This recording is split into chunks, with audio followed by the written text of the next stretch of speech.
دا داسې میاشت ده چې حضور نبی کریم صلی الله تعالی علیه وسلم د دې میاشتې مبارک کې ارشاد وفرمایو. نبی علیہ الصلوۃ والسلام فرمایل من صام رمضان، چا چې د رمضان مبارک روزي ونیوي ثم اتبعه ست من شوال،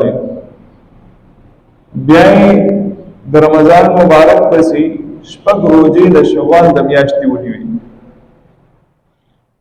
کان کصيام الدهر، دا داسې شوي گویا د ټول عمر روزي ونیوي.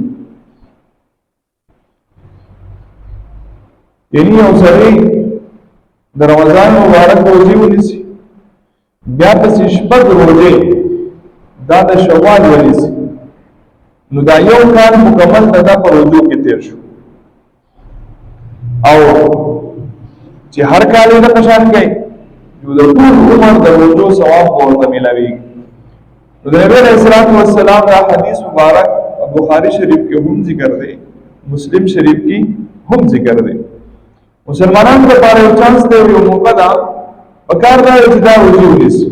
اوس بعضې خلک داسې دي چې د هغوی په ذهن کې دا سوال راځي، دا خبره راځي چې یاره پرله پسې روزونه شپږ روزې نشم ونیوی، زما لپاره به ګرانه شي، یو مې د رمضان مبارک روزې ونیوې اوس به پسې شپږ نورې نیسمه، نو داسې روزه نشم کولی پرله پسې.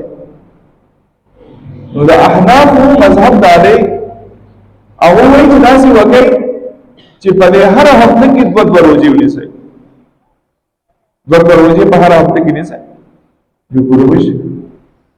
داسې نه چې دا لازمي ده چې هر ورځ په یو سا باندې چې یو ورځ پکې نه قضا کې او په شپږ روزې نیسئ، نه دې مطلب دا نه.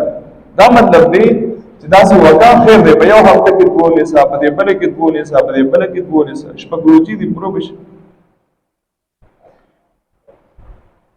نو یو سړی راته پوښتنه چې یاره د شوال دا روزې زه پرله پسې به نیسم که جدا جدا هم نیوی شم؟ نو بلکل پرله پسې هم نیوی شي. یو سړی وایي چې زه یو نن نیسم، سبا نیسم، بله ورځ نیسم، بله نیسم، په دې هفته کې پوره کوم، بلکل جایز ده، ټیک ده. او یو سړی داسې دی هغه وایي چې زه دا شپږ روزې داسې کوم چې په قلاره قلاره نیسم، یو به دې نن نیسم بیا به سبا به وزه کړم، بله ورځ به بله ونیسم، یا به دوه ونیسم پرله پسې، بیا به لکه چټي وکړم په بله هفته کې به دوه ونیسم، نو داسې هم کولی شي.